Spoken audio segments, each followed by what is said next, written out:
musical theater is in my blood, literally.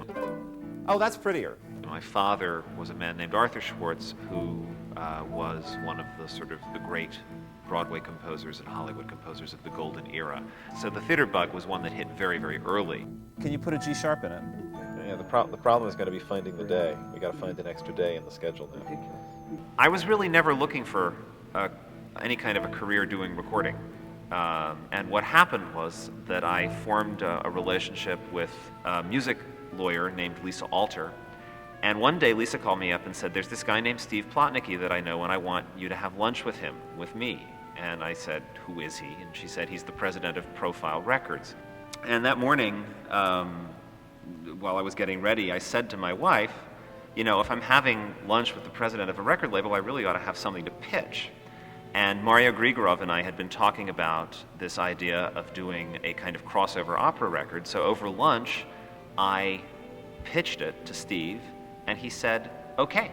And we made this album called Aria, and the record was released in October of last year and has done rather well. 93? 93. 3.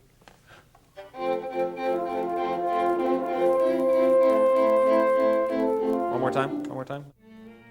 Steve called me up and asked me to do a record which I would call the exact mirror image of what Aria was, which was, instead of taking classical music and doing something in a more contemporary popular language, it was taking some contemporary popular music and treating it classically. And what he specifically asked me to do was to do a chamber music Beatles record. 1, 2.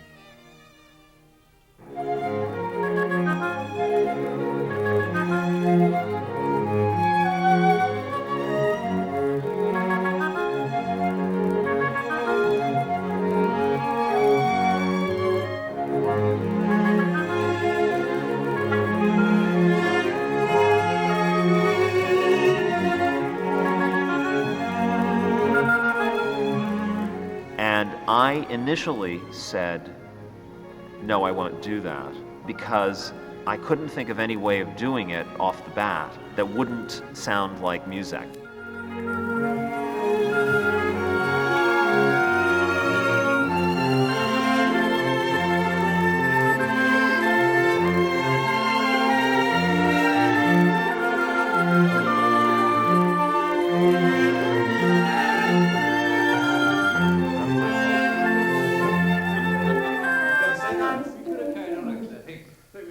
I forgot that there were 3 4-bars in there.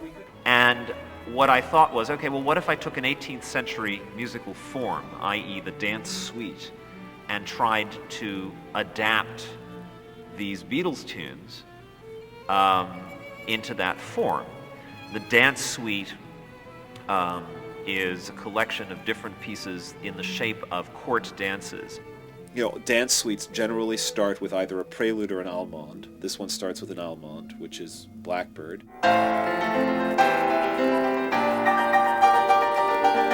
And they generally end with a gigue, and the gigue here is Revolution.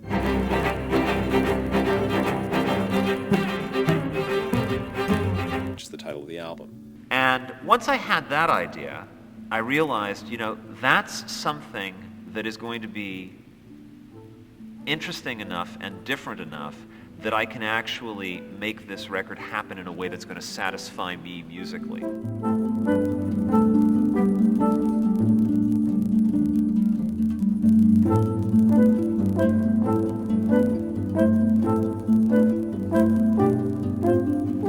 It was a natural progression to do this record in London for a lot of reasons. First of all, I had a good relationship with the musicians there.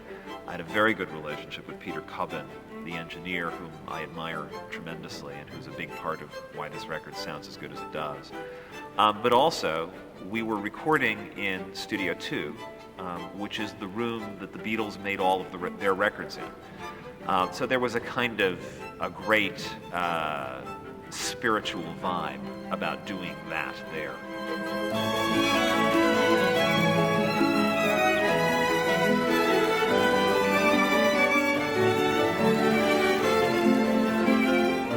John Edwards is the principal oboist in the Philharmonia Orchestra. Paul Gardam is the principal horn in the Royal Philharmonic.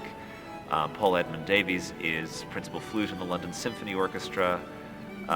Nick Rodwell was principal clarinet in the LSO. All of the string players are members of various string quartets of note.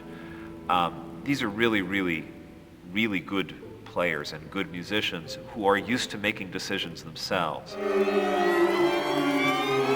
The trick with this record was it was defined by what you couldn't do. There are a lot of songs, Beatles songs, that by the very nature of what kind of songs they are, they don't adapt well to this kind of musical treatment. My favorite ones are She's So Heavy, For No One I Will, and While My Guitar Gently Weeps. I was very resistant to the idea of doing the songs that they had already done this way, because what's the point of that? You know, why do Eleanor Rigby? Eleanor Rigby already exists as a fantastic string arrangement, so why bother?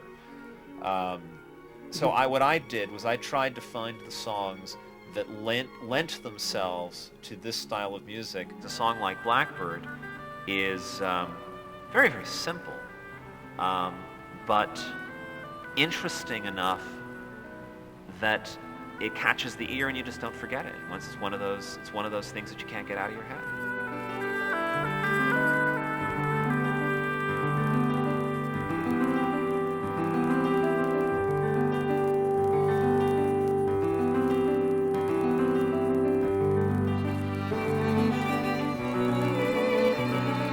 This was definitely a fun project. This is a pop music label, Astor Place Records, that is a division of Profile Records, which is mostly known for Run DMC, a huge selling rap group, commissioning a composer to write an hour of chamber music. I mean, it's really unusual, and it's a bit of a departure, you know.